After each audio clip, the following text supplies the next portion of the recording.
nationale honorable député ñu ngi sant yàlla ñu may ñu teewaat fii ci daje bu am solo bi di daje askan wi di leen souhaiter yéen yëpp kenn ku nekk ci diineem kooru jàmm kooru ànd ak barke ak jàmm yàlla ñu nangu. Monsieur le président, séance bi am na solo gis naa ni assemblée bi c'est presque au complet. C'est une bonne chose pour la démocratie. suñu vis-à-vis yi nag ba ñuy ñëw ci xare bi dañu yóbbal ne nañ cooki warul am cloche warul am buntaaba nañ ko rafetal kon ñun ñëpp nañ ko rafetal donte weeru rafetal la ñu nekk. loolu mooy démocratie ndax wax ju ñaaw am fi place xam-xam mu fi am place loolu la ñu mës a woote ñu. laaj nañu ci li jëm ci Maroc may dalal xel yi ni Maroc lañ ca war a def yëpp def nañ ko son excellence président de la république li mu waroon def ak naataangoom def na ko man mii li mu waroon def ak sama naataango premier ministre bu Maroc def naa ko ministre des affaires étrangères def na li mu waroon def ba ci ministre de la justice ñu nemmeeku nag ni mbir mi dafa mel ni dafa weesu mbirum sport ndax mbir lañ koy wax ñu koy ñaaw di ko naqal ndax diggante ñaari réew yi bu dee liñ ci wax moo ci am waroon na demee neneen ndax sport ak passion ñoo ànd ñoom réewu Maroc defe naa lu yàggul rek ci Jeux olympiques yi passé seeni supporters envoyé nañu ab stade fële ci France ba ñu arrêté match bi lu mat 2 heures de temps ba bi ñu koy reprendre temps yu kulóor woon te dégg moo ñu ne tëj nañ leen fa ay kaso ay 1 an et 6 mois mbir mi ni mu doxee rafetul ci diggante ñaari réew yu am relation yoo xam ne ñun xam nañ ko l'histoire retiendra parce que wóllëre koy fay foofu laa ci mën a yem la ca des nag nuñ koy gérer bu dee mbir mi niñ ko doxalee ba léegi dëppoowul ak li nga xam ne mooy procès équitable est-ce que jar na sax ñuy def ay appel wala lu ni mel madame la ministre de la justice liggéey na ci waxtaan ceeg man waaye waxtaan ci surtout ak son excellence le président de la république mu jox ko ay ndigal bu dee ñoom ci li nga xam ne mooy seen sañ-sañ rawatina kii di fi réew mi toog nañu def seen grâce wasalaam alhamdulilah bu ñu ko deful it am na accord yu ñu lii ak ñoom ba nga xam ne ku ñu jàpp ci réew bu ca des réew ba yëng am na sañ-sañu demander à ce que ñooñu ñëw purger peine ba ci seen réew kon loolu nañ ci dox nañ ci def lu ci war a def loolu la président santé mu des nag yu mel nii bu amee ñëpp dañ ko war a gérer ak tey ak dal parce que gis naa sax ay manifestation am naam naqar am na ci ay njaboot waaye ñu fàttali ni réew mu nekk dafa am souveraineté ci réewam nun du ñu jël ay bazooka dem Maroc xeex ak ñoom ne leen ni ngeen àtte du yoon wala libéré leen suñuy nit fi may wax ak yéen démbee am na ay doomu Maroc yoo xam ne ñu ngi fii ci suñuy prison gën saa gàtt lim nañ ci juróom-benn yoo xam ne ñu ngi fii ci ay prison Sénégal te waa Maroc mënuñ ñu forcer ñu bale réew mu nekk dafa am souveraineté ñu nangul ko kon yooyu bu amee nañu xam ni ñi war a def nañu li ñu war a def yëpp te nañ ko continuer def soobee yàlla ñuy masawu nag famille yëpp ci liñ ci xam ñu ci bëri ci ñoom ay borom kër lañu ci fan yi wala ci semaine bi dinaa yónnee ci turu gouvernement bi ay ndimbal ñu jàppale seeni njaboot ci wér boobu laaj nañu ci li jëm ci piquet defe naa ministre wax na ci lim ci war a wax yëpp waaye ma dellu si ci incident yi Sénégal léeg-léeg dañuy doxee émotion te réseaux sociaux yi xaw ko yu bari moo wax ni li xew piquet dama ciy njëkk a wax mooy jaare mbokk suñu doom jooju nga xam ni bakkanam rot na ci di leen ko jaare bu sori ci ñun ndax ku xam suñu digganteeg nit ak suñu digganteeg rawatina suñu digganteeg jeunesse bi xam ni lu ñu méttee métti la bakkan dafa foor ñu leen koy jaare keroog lu ñu yónnee gouvernement bi dem fa nun nii dinañ fa doxantu di ñaan yàlla yërëm ko te jéggal ko loolu weesoo nag réew dañ koy gérer ak beaucoup de retenue mais également avec beaucoup de sérénité ñun ay fan balaa mbir mi di am jot nañu ay bulletins de renseignement yu wax lan doon lañu waaj biir université bi du étudiants yëpp nag lenn la ci étudiants yu ndaw ndax mouvement de foule mouvement de masse fu mu amee rek dañuy yóbbaale ñu bëri ci seen gëm-gëm ak cause bu ñu jàpp ni moom la ñuy défendre mais mu am ci loo xam ne da ciy raf ñu yëg ni ñenn ci ñi nga xam ne ñoo jiite mbir mi lañ doon bëbët mooy taal bibliothèque universitaire taal restaurant yi jël provision yi lañ tuddee waajal koor taal kurus bi ak yeneen ak yeneen loolu réew mu responsable ay kilifa réew mi yëg ko duñ ci banque seen yoxo di seetaan ci laa woo le ministre de l'intérieur ne ko jël leen seen matuwaay yëpp jaratul ñuy fàttali ni campus universitaire campus social bokkul ci franchise universitaire yi ministre wax na ko c'est un quartier comme tous les quartiers de Dakar état bi war fa assurer la sécurité ci laa wax ministre bi jëlan seen matuwaay dem leen ngeen anticiper ba loolu ñuy wax bu mu am kon bu doon dañ ko war a defaat tey ñu ne dañu tabaxaat lépp loolu mooy suñu responsabilité rawatina nag su dee dañ ko teg ci revendication yoo xam ni mu wax ko waxaat ko fii étudiants yi suñuy rakk lañu suñuy doom lañu jàmm lañu seq ak ñoom cofeel lañu seq ak ñoom ñoo tax ñu bàyyi lépp ñàkk lépp ñoom ak yeneen ndaw yu nekk ci feneen kay bay kay ambulant ka nekk ci jakarta bi ka nekk ci sport bi ñoom ñëpp ñoo tax ñuy sonn waaye njaboot boo ko amee doo ko topp ci lépp lu mu bëgg man ñàkk carte électorale wala am carte électorale benn la ci man du ma topp kenn ci loo xam ne bëggu baaxul wala mënuma ko wala loolu ci dëgg loolu nit ñaa ngi naan dialogue musuñoo tëjal suñu buntu étudiants yi ministre bi ñaata rencontre la def ak ñoom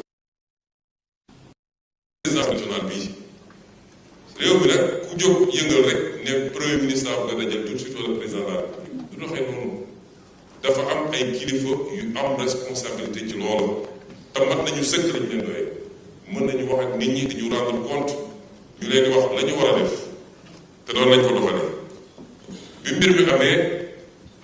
malheureusement ay manquement am na ci loolu dañ koy wax ndax ni ñu santoon ñu dem ak heure bi ñu waroon dem les forces de défense et de sécurité comme ñu ci heure boobu retard boobu andi na lu bëree bëri ba étudiants yi jot a sax attaqué premier restaurant bi intervention dogal loolu c'est des manquements ci forces de défense et de sécurité am yeneen manquement yu am bi hostilité yi commencé ci loo xam ne ñun duñ ko cautionné nanguwuñu ko duñ ko mës a nangu dafa am loo xam ne moom lañ doon jàmbat démb duñ ko nangu tey l'usage disproportionné de la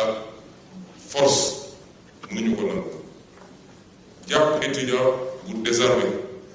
moom donc nekk ci diggu juróomi policier fukki policier ñu lay dóor di la wet loolu santuñu ko kenn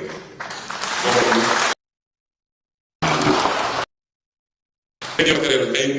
moto gréewul sànniwul xeer jarul dóor ay jurit yooyu c'est des avis yu ñu mënut a nangu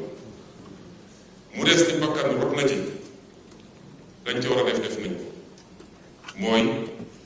ca saa sa dañu ubbi enquête fii ay nit rey nañ fi ay dizaine personnes ñoom ñoo doon couvrir affaire yi yemuñu ci force conseil de sécurité waaye dañoo dem recruter ay milices jox leen ay armes da leen tirer leen ci nit ñi loolu changement bu mag la ci saa si la ñu def enquête premier rapport bi mu génnee pré-rapport le ministre bi jël les premières mesures conservatoires te yeneen mesures yi ñu war a jël yëpp dinañ ko jël waaye nag loolu ñu jeter le bébé avec l'eau du bain warul tax ñu jeter l'opprobre sur la police wala la gendarmerie kenn ku ne ci ñun boo tëddee ba yendoor dafa fekk police gi ci biti kenn ku ne ñu ngi xeex drogue ñi ngi xeex tey góor jigéen gi ñu tudd gendarmerie moo ko def fële ci Kër Massar keneen ak keneen bi ñu ñëwee dañu ne foog ñu réformer l'administration civile comme militaire fépp am na ay taaram présidence de la République am na ay taaram primature am na ko finance am na ko justice am na ko réforme du lu ñuy def ci benn fan wala ñaari fan gis ngeen semaine avant lii di am maa ngi woon école de police ba may wax sama discours dama ne la nouvelle doctrine du métier de l'ordre kon la baax ci police ba la baax ci gendarmerie ba la baax feneen ak feneen moo ëpp foofu ndax moo tax kenn ku nekk ci ñun mun dox ay soxlaam kenn ku nekk ci ñun mën a am un minimum de garantie kon bu dara am rek ñun ñëpp ñu gaaw di xaram ku nekk di wax ensuite dama wax léegi émotion ba ci suñu biir ñun sax ku nekk gaaw taal wax a wax attaqué dégg naa sax ñu ne gouvernement bi nii waaye ñun sax suñu leader bokk ci déet maa ngi ci biir man maa jox les instructions doonte niñ ko doxalee méngawul ak 100% ni ma ko bëggee woon réew day am des hauts et des bas la gouvernance n'est pas un long fleuve tranquille bu ñu amee ni ñuy àndatee ñun duñu mus a utiliser le pouvoir de manière injustifiée contre les Sénégalais man loolu bu doon am ma bàyyi tey ndax lu ko jar premier ministre man nekk ma ci salaire aw ma ci waaw góor lan moo jar mu war a utiliser les pouvoirs yi ma jox pour di ko utiliser contre Sénégalais bakkan rop la ci lu métti la te enquête bi loolu tam beneen nouveauté la ci saa si lañu démarrer enquête bi ña fa nekkoon ci police yu leen di dégg étudiants yi leen di dégg enquête bi na dem ba wax la xew mu des nag lenn ñu ko bëgg a utiliser ci wàllu politique gis nga sama mbokk étudiants yi lay wax ñi koy wax nekk ci opposition gëmuñu sax seen cause bi mu amee ñenn ñi naan maa ngi yóbbu diwlin nag kii ndax étudiants yi nekkatuñu dem leen continuer yóbbu diwlin dem leen continuer yóbbu ceeb leen rek moo leen ci intéressé mooy est-ce que ce lien idyllique bi am diggante Ousmane Sonko ak jeunesse bi dañ na wala dañu loolu rek leen ci amul leen leen ci intéressé kon nous allons continuer à être ouverts et à discuter mais damay am lii wala ma taal université bi duñ ko nangul kenn luy jaarul nañ ko def lu jaarul ñu ne lii mënul nekk ensuite dinañu renforcer la sécurisation de l'université jox naa defal ma étude jox ma rapport sur la possibilité d'avoir un commissariat dans le campus social parce que c'est un quartier comme tous les quartiers dinañu envisager aussi des mesures pour xool bu ñuy délocaliser soit l'université ou une partie de l'université parce que 25 000 étudiants nga bëgg leen parquer fii loolu dina jafe le ministre de l'économie ak le ministre de l'enseignement supérieur ñu ngi ciy liggéey ci des modèles yoo xam ne amaana du coûter dara état bi te dinañu xool sunu université bi yenn amphi ñu délocaliser leen dans de meilleures conditions de travail mais les réformes qu'il faut faire pour que l'université ne meure pas pour que l'université continue à être une université performante pour que les étudiants puissent étudier dans de meilleures conditions dinañ ko def la ca des nag état bi te jël matuwaay xale boo xam ne jàng rek moo la tax a jóg te bëgg ngaa jàng def sa ñeenti at jóge ci université bi boo ñëwee di nga jàng weer wu ne di nga jot sa bourse nañ la subventionné nga lekk fukki dërëm nga ndékki 150 nga añ ba suur loolu état bi nga ko continuer garantir aux étudiants dans les meilleures conditions mu des nag dañu wax ci mbirum góor jigéen defe naa ñaar ñi ci wax kenn ki moom il est téméraire waaye du ma ko tontu je parle au Sénégalais démb saisir naa moi-même le président de l'Assemblée nationale pour transmettre pour le projet de loi. C'est le premier projet de loi que je porte moi-même.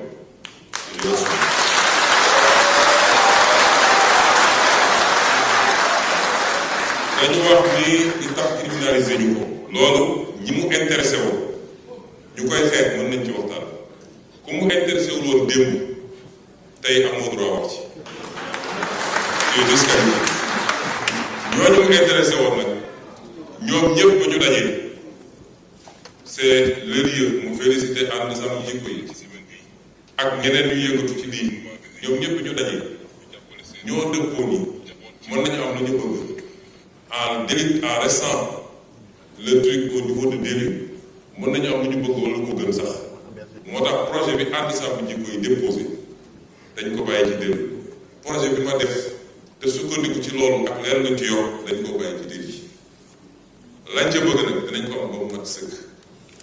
ñi ciy wax ci opposition moo dem leen ci tax a jóg bu ñu jógee dañuy dem seeti seen leur maître occidentaux ne leen waxoon nañ leen ñi ñu bon nañu gis ngeen kii nañu ñi ngi réprimer les homosexuels ñun li ñu bañoon def ñoom ñu ngi koy def dañ koy politiquer foofu ci occidentaux yi ak ci lobby loolu la ñuy def gëmuñu sax di jëm ci loolu su dee temps bi na ko permettre ma faram-fàccee la nekk ci loi bi article 319 toute personne qui aura commis un acte contre nature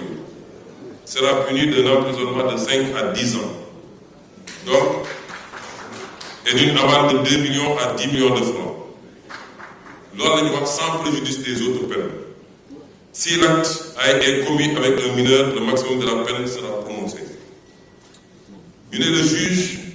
ne pourra prononcer le sursis, ni réduire l'emprisonnement au-dessous du minimum de la peine prévue à l'alinéa 1 du présent article. loolu verrouillé nañu juge bi ba moom ci boppam mënatul bàyyi nit mu dem ni mu tuuti 5 ans dina ko wax ni mu tuuti kon loolu sax la criminalisé pour am ñu teg ci ni tout acte sexuel ou à caractère sexuel entre deux personnes de même sexe constitue un acte contre nature ñu définir ko mosuñu koo définir tout acte sexuel ou à caractère sexuel entre deux personnes de même sexe ou tout acte sexuel à caractère sexuel commis par une personne de l'autre ou l'autre sexe sur un cadavre humain ou un animal. Toute personne qui aura fait par l'un des moyens énoncés à l'article 248 l'apologie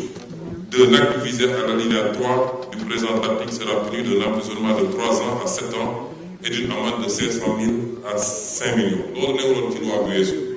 mooy apologie man bi may nekk député ànd sàmm jikko bi ñëw gis ma dama leen ne loi bi ni ngeen ma ko andilee doyewuma parce que une loi ne doit pas créer de l'insécurité juridique te loolu dinaa ci dellu si ma ne leen en tant que député mu ko wote moo tax boobu wote ma ko woon suñ ko toggaatee nag ba mu mel ni mu war a mel kenn du ma ci jëkk ñu tegaat ni kon apologie bi ñay def la ñuy def dugg ci internet wala góor yu daje sol seen marinière def seen truc xam nga ku ma ne ndax taaje boobu bokk na ci lan lañu wax ne loolu bokkatul ensuite ñu ne constitue l'apologie d'un acte contre nature toute représentation publique par la parole, l'écrit, l'image, le geste, le son ou par tout autre procédé quelconque tendant à promouvoir l'homosexualité, la bisexualité, la transsexualité, la zoophilie, la nécrophilie ou toute autre pratique assimilée. foofu dañu am nañu jàpp ne yow def dugal ci ay détails homosexualité dafa ëmb lépp bu dee bu jigéen bi la ñuy wax lesbianisme bu dee bu góor ñu ne gay donc su ñu def homosexualité yóbbu na loolu yëpp ñu ne toute personne qui aura financé ou appuyé le financement mosu ci bokk parce que xam nañ li gën a aggraver affaire bi mooy xaalis bu bëri bi ci gars yi di distribuer ci la ñuy amatee xale yu bëri ba ñu li ñu wax ci feebar bi beneen affaire la te yeneen loi ñoo ko criminalisé yeneen loi ñoo ko pénalisé kuy transmettre feebar volontairement am na yeneen loi yu ko pénalisé loolu du rek diggante ñi ñuy tuddee borom ñaari tur yi waaye diggante hétérosexuel sax nit mun na def di transmettre volontairement moo xam góor la moo xam jigéen moo tax il faut ñu détaché ko ñu ne donc toute personne qui aura financé ou appuyé par quelque moyen que ce soit une personne, un groupe, une activité en vue de promouvoir ou magnifier l'homosexualité, la bisexualité, la transsexualité, la zoophilie, la nécrophilie, toute autre pratique assimilée sera punie des peines prévues à l'alinéa 5 du présent article. Toutefois, n'entrent pas dans le champ d'application du présent article les actes accomplis par les structures d'organisation de santé dûment agréées dans le cadre d'une politique de santé. Loolu tam dafa am ñoo xam ne seen liggéey ci loolu la màcc ñooñu mënuñ leen boole ci loi bi may profité nag di wax ak nit ñi li xew ci réew mi rafetul nekk di génne ay bulletins de santé jàmbur le statut sérologique des gens ñooñu nag léeg-léeg dañoo am njaboot seeni doom ñemeetu ñu dem école ñemeetu ñu dem école ce qui se passe dans ce pays-là est inadmissible. Instruction, secret de l'instruction amatul diggante enquête bi parquet juge d'instruction tous les PV sont dans la rue kan moo jël nit sañ-sañ mu ne diw am na cancer wala am na sida wala am na lii et ça ana procureur dañu war a interpeller tout de suite ñu koy def c'est des familles qu'on est en train de détruire par des responsabilités de quelqu'un boo xam ne peut-être moom la mais doomam il n'a pas demandé ça léegi bu demee école ñu ne kii papam moo dafa am sida est-ce que moom amul sida au nom de quoi on le fait ak ñi nga xam ne dañoo jàpp ni ñoom la yàlla wàcce pour ñoom ñu wax ci lii ñoom dong am na ci ñu jàmbaar macha allah am na ci ñu ëppal moo tax am na ci kenn koo xam ne bu ma déggee ñu ne jox nañ ko sécurité dama ne bu ñu sécurité dama jël sécurité parce que kenn sant ko muy génne ay liste di jox ay turu jàmbur dañu waxante dëgg lii c'est une prérogative régalienne état ak ses structures ñoo koy gérer waaye xam naa liste bi te su ñu nee andil preuve doo ko andil loolu tegul fenn dañu bàyyi loolu ñu teg ci nii les personnes déclarées coupables des infractions prévues par le présent article seront privées des droits énumérés à l'article 34 du présent code pour une période de 10 ans à compter du jour où les peines principales sont devenues définitives. On parle ici de perte de droits civiques. Toute personne, moi je vous le dis, qui aura dénoncé par l'un des moyens énoncés à l'article 248 l'un des actes prévus au présent article, sans en apporter la preuve, sera puni d'un emprisonnement de 2 à 5 ans et d'une amende de 500 000 à 2 millions. Parce que de nous permettre aussi, vous rek dénoncer sans preuve, mais jóg nit romb la nga ne gis naa loxo bi daf koo damm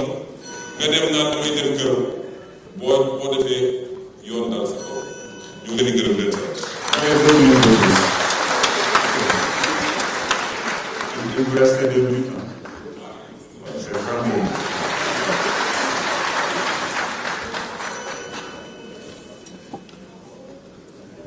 kon lii li ma ci wax léegi rek dafa am loo xam ne nag bu ko am réew bëggee parce que lii réew mi yëpp jàngu bi jullit bi ba ci bois sacré bi ñëpp ci daje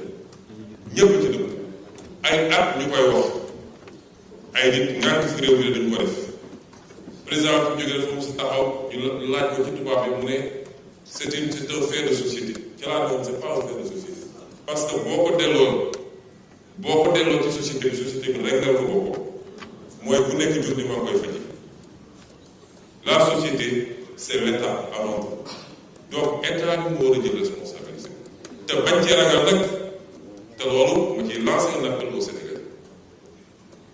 bañ koy présenté keroog ci benn bërëb dafa am kenn ci kilifa yi liggéey ne le moment n'est pas bon ndax bii ñoom seen lobby yi dañu am doole ak fi ñu toll nii mun nañu dem ci FMI ci fii dégg nga maam def seen lobby affaire yi ma ne ko ana yàlla ana peuple Sénégal ana peuple Sénégal waaye nag peuple boobu lay waxal ku ñaan am ay dirigeants yu souverain ñeme la ñuy def jiital seen réew da ngay def bloc derrière ces dirigeants là parce que ku la àdduna yëpp songee wala ñu joxoñ la sa réew teg ko sa gannaaw rek dara mënul am lu dul ndaw rek te ñu ngi leen di gërëm Merci beaucoup. La parole